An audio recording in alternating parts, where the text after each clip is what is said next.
Itu memang trennya menjadi sesuatu hal yang perlu kita pahami, bahwasanya kenaikan atau tren menuju kepada subsidi energi di masa depan ini mau tidak mau memang untuk menopang pertumbuhan ekonomi masyarakat, ya khususnya juga masyarakat golongan yang memang memerlukan bantuan subsidi, dan subsidi ini wajib sifatnya ya, jadi memang tidak bisa lepas dimanapun itu menjadi kewajiban sosial, ekonomi, politik daripada pemerintah untuk menopang kehidupan sosial ekonomi masyarakat yang tidak berkemampuan mencukupi untuk bertahan di dalam menjalankan roda ekonominya. Tentu subsidi ini sangat diperlukan.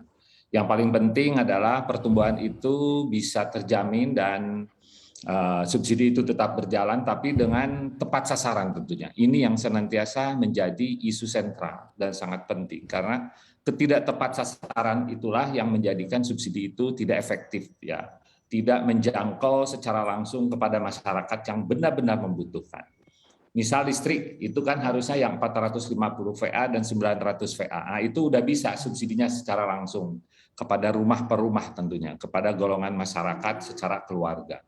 Di samping itu subsidi BBM dan LPG ini yang senantiasa menjadi problematika dan dinamika yang senantiasa menjadi PR untuk pemerintah maupun DPR RI tentunya. Di sini ada Pak Said Abdullah selaku Ketua Banggar tentunya.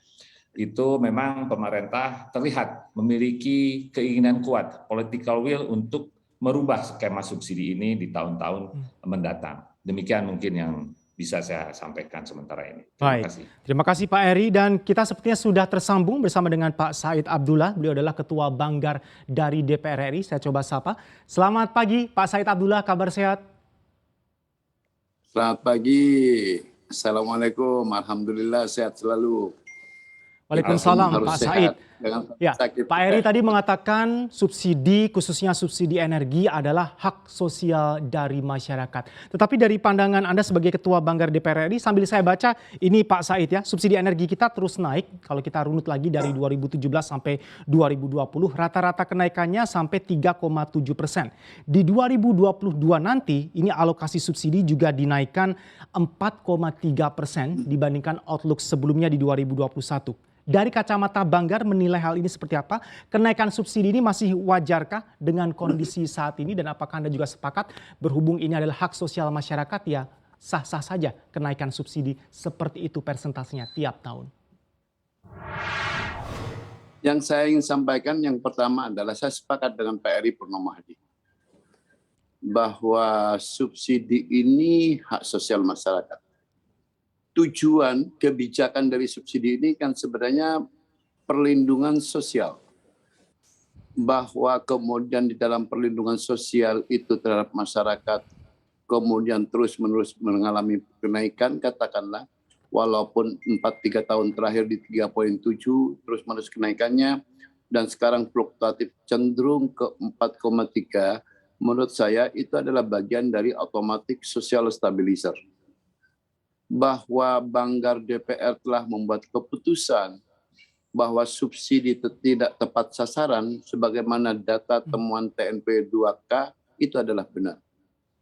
Subsidi energi itu kita tahu bersama, listrik itu hanya dinikmati oleh 26 masyarakat yang seharusnya mendapatkan hak.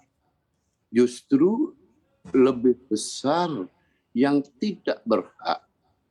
Exclusion dan inclusion error itu gapnya besar sekali. Kalau dipukul rata-rata untuk subsidi listrik itu, masyarakat miskin itu hanya menerima sekitar Rp63.399. Justru yang mampu, yang kaya itu menerima Rp168.000, termasuk anggota DPR sebagaimana sering saya sampaikan. Karena kami ingin meminta duduk bersama dengan pemerintah. Bukan soal berapapun besarnya subsidi itu, walaupun itu adalah lemak dalam fiskal kita, lemak dalam APBN kita. Tapi itu kan hak sosial. Akan tetapi bagaimana kalau kemudian mekanismenya yang kita pertanyakan, sebagaimana Pak Eri tadi menyampaikan. DPR sudah membuat keputusan dan pemerintah sepakat. agar ke depan itu yang pertama subsidi itu betul-betul hanya tertuju kepada 40% masyarakat miskin terbawah dan rentan miskin tentu.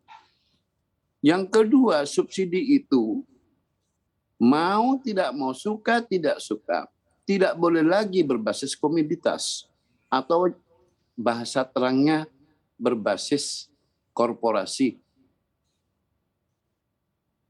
Nah, yang ketiga tentu di dalam subsidi itu ada subsidi tidak langsung. Subsidi tidak langsung itu kompensasi.